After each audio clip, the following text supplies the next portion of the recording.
Okay, I hope you guys aren't sick of PayPal because for dinner tonight, we're having PayPal. Again. Okay, so as promised, here is the video where I respond to meaningful and legitimate questions about PayPal.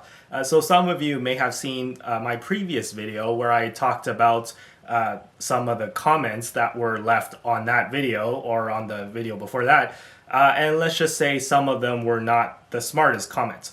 But there were also a lot of legitimate questions and questions that I do really want to answer. So in this video, I'm going to be addressing some of those questions. And if you have a question and you didn't get a chance to ask, if this video is popular, I will make a follow-up video on this video as well, answering even more questions. So be sure to leave down in the comments if you have questions about PayPal, or if you disagree with me on any of the comments that I made on my previous videos. Again, I welcome disagreement. Just make sure that you're polite and you technically don't even have to be polite, but just make a logical argument, okay? Don't just be like, hey, Andy, you're a moron. Like, tell me why, okay? I want to know. Anyways, before we begin, though, let me first give a shout out to one of my commenters on my last video. So, SPY Spread says, Tesla always sells off after amazing earnings. It doesn't mean it's a bad company. And guys, give this man a cookie. I think this gentleman just summed up in one sentence what I was trying to say for the past, 3 or 4 videos that I made about PayPal. I lost track now. It sounds so simple in practice, but it amazes me how many people still just don't get it. Say with me, if the stock price goes down, that does not mean it's a bad stock. And vice versa. If a stock price goes up, that does not mean that it's a great stock. So in the short term, the price can do anything. And your opinion of a stock should never be influenced by price alone. Price can be a factor of what you think about the stock, but again, just because the stock goes up doesn't mean that it's a great stock, and just because it goes down doesn't mean it's a bad stock. Okay, I hope that's clear, and let's move on. Now, on to the actual questions. Darren Pryor asks, so I asked this question on numerous other channels and boards and never got a reply. What is PayPal's moat? If PayPal disappeared tomorrow, would it be missed, or would in its place in the market be absorbed overnight? I have an Apple Watch and only ever use payment systems that can be found on my watch. PayPal is not available on it, so the only time I ever use PayPal is when I'm forced to online. There are no good travel rewards, no points. There is no emotional attachment to the PayPal brand, in my opinion, but I love to hear the other side of the argument. Cheers. Okay, so here's an example of how you should ask a question and how you should voice your disagreement, right? So Darren here made some very valid points, and I'm happy to answer this question. First, let me hit you with a piece of data.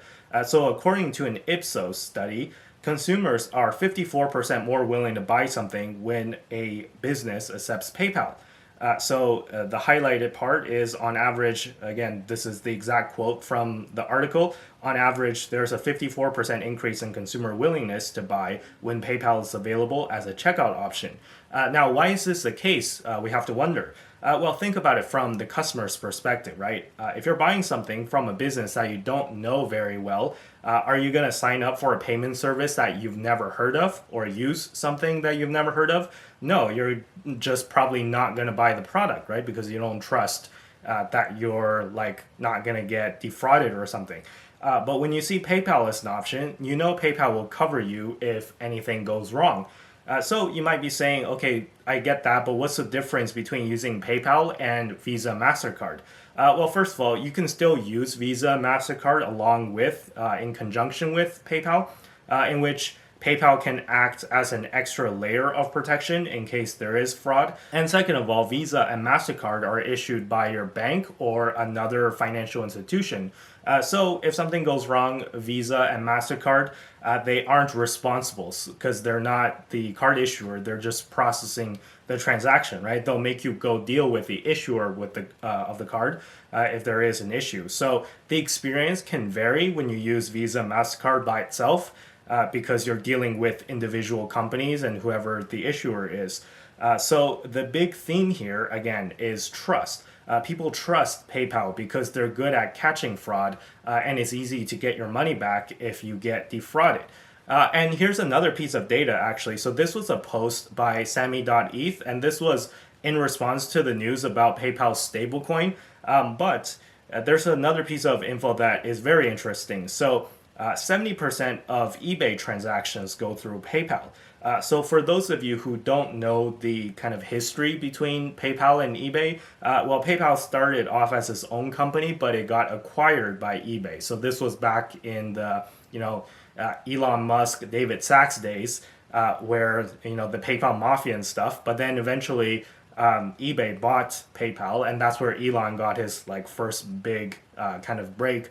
But yeah, after eBay bought PayPal, eBay eventually decided to spin them off into a separate company again. So there's a long history of cooperation between PayPal and eBay, which is why so many people on eBay still use PayPal. But still, even though PayPal takes Visa and MasterCard now, the vast majority of eBay users still decide to use PayPal. So it's pretty clear that PayPal is a sticky business, right? So when people use it and people get used to it, they tend to always use it. So that's what kind of stickiness means in like a business type of sense. The people who use it generally like it. And I haven't even began to mention the other PayPal services like Venmo and Braintree. So as I keep on mentioning every video, just because you use Apple Pay, you might not know that the merchant has Braintree integration, right? So Braintree is a payment service. So what happens is that you might be using Apple Pay to pay, but then the payment processing part is still handled by Braintree, which is a PayPal company. That's Braintree. And for Venmo, for those of you who have used Venmo, you would know that Venmo and Venmo-like services like the Cash App, you know how easy it is to send money between family and friends or even complete strangers, right? So it's almost like a social network at this point where if you use Venmo and you and your friends use Venmo, then you're probably going to stick with Venmo, right? It's really hard to get people to switch networks and stuff. And talking about Venmo-like apps, I know there's also Cash App, which is even more popular than Venmo in some ways. A lot of you are of the mindset that in order for Venmo to succeed, Cash App has to die or vice versa. And I'm telling you that that's just not how it works, okay? So the digital payments space is far, far from a zero-sum game. It's growing, so the entire market is growing. And in my opinion, they can both succeed at the same time. So just look at iPhone versus Android or Mac OS versus Windows, right? There could be more than one winners if the space is large enough and it's growing. So in my opinion, both Cash App and Venmo, they both have room to continue to grow. So that's another kind of sticky area of PayPal's business and another aspect of PayPal's moat. And last note on this, I know a lot of you are also of the mindset that you would only invest in companies that completely change the world and revolutionize the way that people do things, like, I don't know, Google or Apple or Tesla or whatever. And let me tell you, those aren't the only stocks that can make money, okay? So what you have to understand is that PayPal is a value play at current prices. Sure, they're not growing revenues at like 40-50% like Tesla year over year, but they're still growing at around 6 to 7%, which is not like terrible, right? Like it's not absolutely blowing you out of the waters and blowing your socks off, but it's something, right? Like it's not to be ignored, and they're still profitable. That's like the main thing. Where they probably won't go bankrupt unless they really mess up, because they're still bringing in cash on the bottom line. So I want you to just abandon this mentality that as long as I buy into hyper growth stocks, then it doesn't matter what price I pay. It absolutely does matter what price you pay. Some companies could be great companies, but they could also be priced like they're fantastic companies, right? They could just be a good company and priced like they're a fantastic company, in which case it would be overvalued. And yeah, sometimes a great company can be overpriced. That's my point, right? So I think this is a Warren Buffett quote. Price is what you pay, value is what you get. So there's two sides to this equation. PayPal might not be as exciting as Apple, but just look at the valuation of PayPal compared to Apple. So this brings me to my next question when it comes to valuations, which is Andrea B asked, can PayPal be an acquisition target in the future? So will PayPal get acquired? Unfortunately, the answer to that, or fortunately, depending on who you are, but the answer to that is most likely no. Yeah, it's very unlikely because if you look at PayPal, the market cap sits at around $70 billion right now. That's simply too large to be an acquisition target for anyone besides, the largest of the large tech companies. And even for large tech companies like, I don't know, Google or Apple or whatever, I don't think there's like a reason for them to really buy PayPal. I remember when Elon decided to buy Twitter, people were flaming him for how expensive it was and how much money he wasted, basically. And I think Elon paid around, was it like $40 billion for Twitter? PayPal is almost twice that, right? So yeah, I don't really see it being a possibility that PayPal gets acquired. But I would say though that that is a good thing for shareholders. You don't want PayPal to get acquired if you're a shareholder right now. Sure, the stock will go up if they get acquired because usually the buyer will have to pay a premium over the market price. But to be honest, how much could that premium be, right? Just think about it. Maybe the premium will be 20%, 30%. With PayPal, I do see this as being a 2x opportunity at the very least for the long term. And by long term, I mean, 2 years plus. So 2x is a 100% gain. So that's kind of the type of gains that I'm looking for. Now, don't quote me on like a specific price targets. People have been asking me that as well. I actually don't like giving specific price targets because, what if I'm off by like $10 or something and people are like, you're such an idiot, your price target didn't hit. Like, okay, chill, right? So, again, like roughly, right? You can think of like a 2x as being a rough target, in my opinion. And I explained why in my previous videos based on the valuations, based on the metrics, i.e., the PE ratio being like, I don't know, 13 or 14 at the moment. And I think that could double, which means that if the stock price doubles, the PE doubles, giving everything else the same. I think that's still reasonable, right? But again, that's just my opinion. But yeah, my point is that back to the original question, I actually don't want them to be acquired because I don't think that will be the best outcome for shareholders. And thankfully, I don't think that that's going to happen. And lastly, I just want to go through another comment. And this one, I actually could try to go back and I couldn't find it for some reason. But I did see a comment somewhere where someone said they won't buy PayPal because they had a personal bad experience with customer service.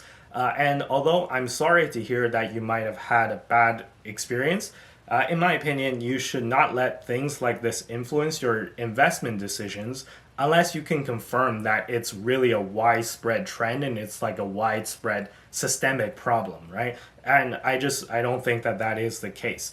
Any company has bad reviews and maybe you just got unlucky, right? Just because you have a bad experience doesn't mean that the company is bad.